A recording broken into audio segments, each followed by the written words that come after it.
I want you to imagine a child lying awake in bed at night, listening to the footsteps approaching their door. The child does the only thing that they can do, which is pretend to be asleep, and as the door opens with a creaky, ominous sound, the child continues to pretend to be asleep. On this night, nothing happens. The door opens, and then it closes again, and the child remains in bed, pretending to be asleep. But that's not even the full story, because the child is not there to begin with. They have left the room, as they learnt to do years ago, in moments just like this. Doesn't matter whether it's shouting, physical violence, or something more. That dissociative defense was life-saving for the child, because in that moment there is no way to escape, there's no way to fight back, and the kernel of innocence, which is their soul, needs a place to go to until it can return. This is the idea that we're going to be exploring in this very confronting and potentially triggering episode of Inner Work Essentials. I want to be upfront that we are going to be discussing themes of abuse, dissociation, and traumatic neglect. So if these topics are something that you're healing from or working through and you want to go further, stay around and I'll share what I can. I've been there myself. If it feels like it's maybe a bit too much to take on right now, when I go over to another video and come back to this when you feel more grounded and able to digest. With that out of the way, let's talk about Trauma in the Soul by Kalsched, a psycho-spiritual approach to the interruption of a natural, healthy child's development. The way that I want to explore this hugely complex and very emotionally charged topic is through what I appear to see as the most common angle when working with one-to-one clients who have this dissociative response as a natural reaction to experiencing something horrific and unimaginable during childhood, which is how we can acknowledge that state and also work on re-inhabiting our body with a sense of soulful aliveness where we know we are safe. Because that's what dissociation did to begin with, and we can go full circle to be safe in our bodies and safe in our experience without that flight from our own flesh. I'd like to lead with a quote from Kalsched. This book is remarkable. It is top 10 without a doubt in my library. My second read, I think, has over 40 pages of notes. It is page after page of beauty, wonder, and Jungian reflections of the symbology of what happens when we're traumatized and how the soul keeps us safe from experiencing too much horror. Again, it's a very dark topic, but if you're in this place, it will be a very comforting read. Let me give you a sample of Kalsched's writing. He's talking about the inner sanctuary that dissociative survivors go to. This inner sanctuary can be life-saving for the trauma survivor and may be experienced as a sacred space. Italics for this next part. The self-care system preserves the spark of each person's divine inheritance, the innocent soul, but at the price of its disembodiment and de-animation. And Kalsched continues a little bit further down the page 287. The soul cannot take up a comfortable residence within. It cannot indwell. As a result, these patients' experiences of aliveness in their bodies is compromised. I could make this a 3-hour video if I chose to. There are so many wonderful and illuminating perspectives on healing this pattern, on practically reversing the flight from our flesh. So I'm not sure where I want to go. So I'll go personal. I will share my personal story, hopefully with not too much of a overshare, just enough to maybe find that resonance in your experience, and how I've managed to heal from a significant degree of that original childhood impulse to stand in front of you as someone who can talk at length with enough comfort in my body to share something that isn't just repeating the same old trauma bond pattern. So, in a nutshell, I grew up in a family environment where, although physical transgressions were infrequent, let's say, there was nonetheless an environment of emotional hostility and conflict which, as a very sensitive little boy, I could not deal with. I developed a sense of hypervigilance and paranoid expectation that would show up, as I probably indicated, and you probably picked up on in the introduction, in those moments of pretending to be asleep, that is the little boy that I was, or also experiencing moments where, when a car pulls up on the driveway, my body would shut down and I would be terrified because I knew another shouting match or conflict would begin. To not go too much into the details and the specifics, I lived in this environment until I could finally leave when I was 18 and I went to university, and I progressively made distance from that very unhelpful emotional energetic sea which I was swimming in against my will. Some would say via a soul contract incarnational perspective that we always choose our fate for a certain lesson that we're trying to bring forwards. You can agree with that or disagree with that.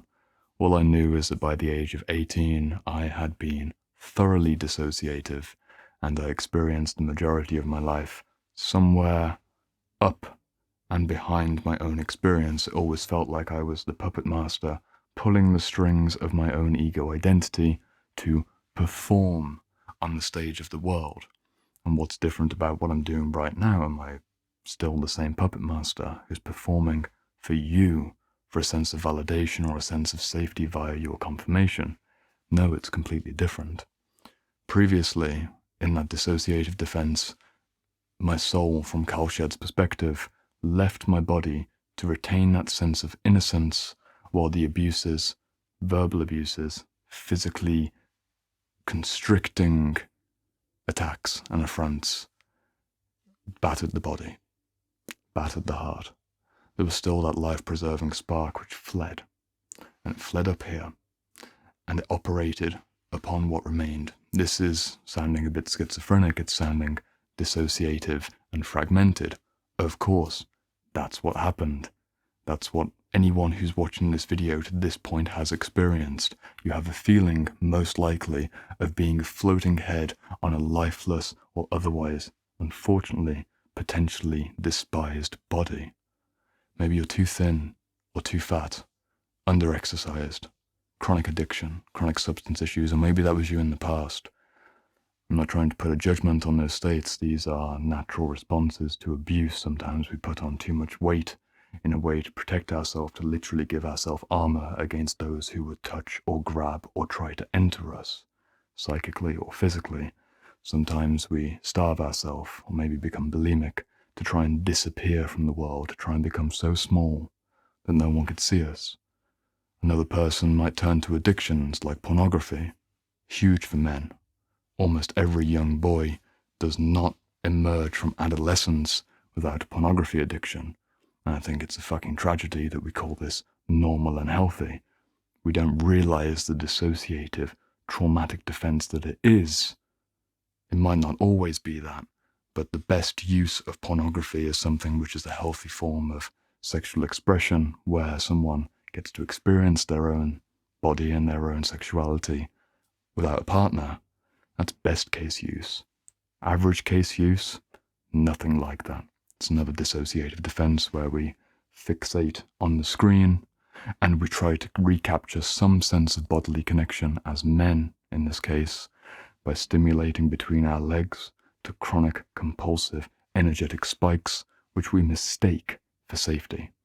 And why do we mistake that? Well, it's the same as the anorexic or the obese overeater. We try and find some way of reactivating a sensation, reactivating a sense of pseudo-vitality in our body via high peaks or suffering painful lows. This is also the same principle of anyone who self-harms with cutting or other forms of physical self-abuse. And this is the same pathway and all these different threads which leads towards that suicidal fixation. Because ultimately, it comes full circle. The truly sensitive, spiritually open child who recognizes that they exist outside of their body has likely had a series of powerful mystical experiences in their childhood. Sometimes people report that they even had angelic visitations. It's not uncommon when you turn to the literature. What's a child to do with that? The child can't do much with that. They're too young. They aren't capable. They can't fight back. They can't escape. So the soul deals with that. The soul remembers. And the mistaken thread or the mistaken progression from that dissociative, abusive childhood experience is to think that the way out, the way here, the way to get back to that soul is to complete that journey to the ultimate negative detachment of suicide, of ending a life. It's getting to the same point incarnationally. You could say it's getting to that point where you get to try again. I'm not saying this is a good thing in the slightest, but I did spend 12 years in the suicidal state myself between the ages of 10 and 22. And as a 10-year-old boy who starts feeling suicidal and maintains that, I can speak from a place of grounded confidence that that becomes a life-preserving fantasy for a certain period of time where the physical body is entrapped in a situation which it finds intolerable. Because it's the closest representation that we have towards recognizing that soulful dissociation, even if it's tragically wrapped in suffering and darkness. So what are we to do? What are we to do about this dissociative experience? How are we able to come back into our bodies? How are we able to love and trust and heal the past? There are many methods which I've presented to you in this series. We've talked about somatic work, we've talked about bioenergetics, parts work, shadow work, unconscious work, many forms and many therapies, because therapies work at different levels of conscious development. To go back to Ken Wilber's idea of the holonic spheres of consciousness, we need a certain therapy for a certain level or a certain moment in time. The young child who responds well to dance and cry and play in nature is not the same young adult who needs an existential map of meaning, not to take Jordan Peterson's phrase, but to literally have a map or a cartography of possibility that they can feel hopeful about. From all my experience healing myself to this point, there's still work ahead. And from my experience guiding clients one-to-one for a few years in these very dark, traumatic, horrific spaces, I'm not going to beat around the bush, there is no substitute for healthy, everyday relationship with our body. I personally am over 3 years sober from drink, drugs, and pornography. That's been a journey that I could talk a lot about. I probably will in the future. These are my attempts to not pollute the body and to not be in situations where I dissociatively leave my body. Pornography is the big one for most men. Screens in general, Instagram, YouTube, even this very video. If you don't notice your breathing right now, if you notice you've maybe leaned back in a strange way and you're out of your body, that's what's happening. But the substance restriction is really the key. I know it sounds puritanical, or maybe an old school kind of Christian straight edge way of doing it, but I have not seen meaningful change with someone who has a dissociative childhood response to get back into their body if they continue to smoke weed, which leaves them out of their body. They get a sensation that maybe they're coming into more sensitivity in their body sometimes, and this can be true. It's often true on those first few times of taking up a joint or lighting up a bong.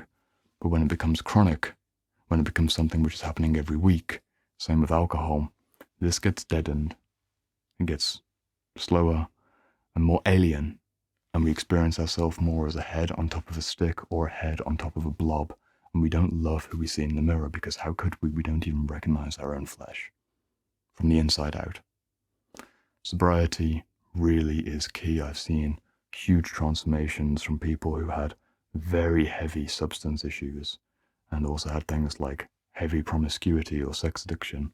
What happens when they withdraw that energy from those patterns and have a wonderfully safe, healthy boundary against all those things which would re-encourage that dissociative defense, which is, again, the mistaken way of getting back to the soul.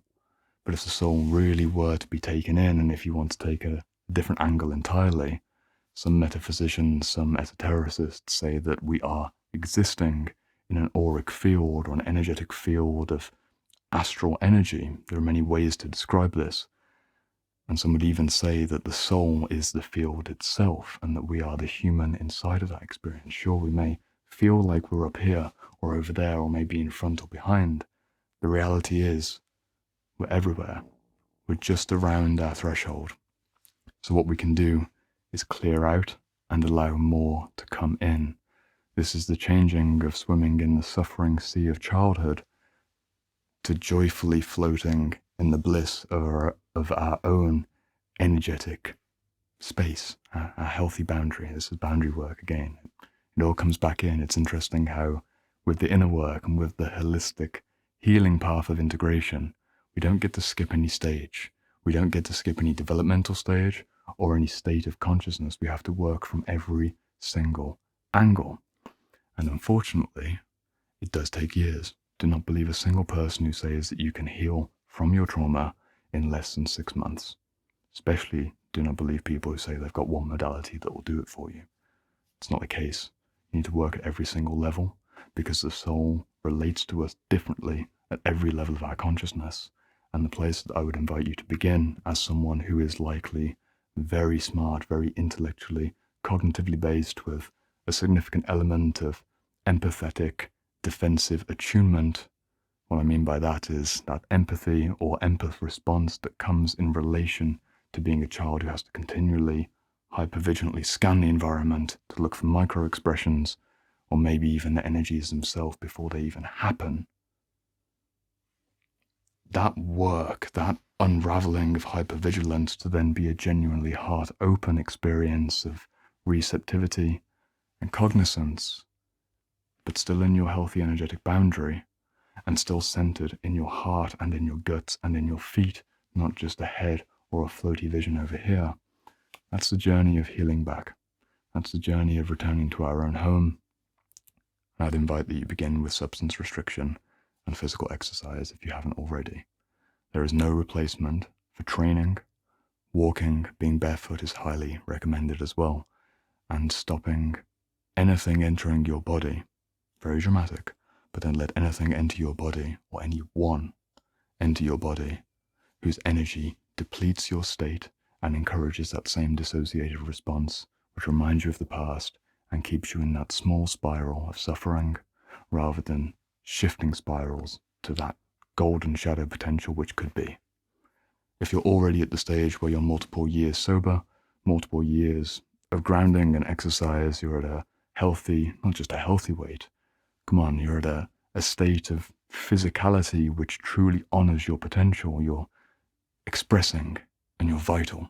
If you're already there but you're still finding that you're dissociative, it's probably related to screen time, and it's probably also related to a lack of healthy or truly nourishing relationships with people in your everyday life. Screens are wonderful, but again, dissociative. Everyday connections where you can physically hug a friend and you can share a drink with them. Not non-alcoholic, matcha only, please. Where you can share a matcha or share a cacao and look eye to eye. That reprograms the subconscious and the nervous system, which is used to seeing vengeance or hatred or distrust or scorn in the eyes of others. And we learn to see ourselves in their reflection. It's a very complex path, but it is a definite path that we're on. It's stage by stage, and it's level by level, and it's all of this at once. If you take only one message from this video, don't listen to my words. Take Donald Kalsched as your guide. He is a wonderful Jungian mentor. This book is a little bit expensive. I think it's £35 in the UK. But again, if I had to nuke my library and choose only one book on trauma, I'd choose this book on trauma. And now I'm going to be very paradoxical and invite you over to the next episode of Inner Work Essentials, where we're actually going to do the exact opposite of what I've recommended in this video, which is to strengthen your esoteric sense, your egoic kind of spiritual identity, with a look towards the history of Western esotericism and how you can use the very best of the magicians and witches of the past to develop your sense of spiritual identity without getting locked into either a dissociative state or being immaturely fixed at something which doesn't genuinely give back to the world. Next episode of Inner Work Essentials, we're going to be looking at the history of esotericism and how it can help you to do more with your life. I'll see you over there, and I hope you're well.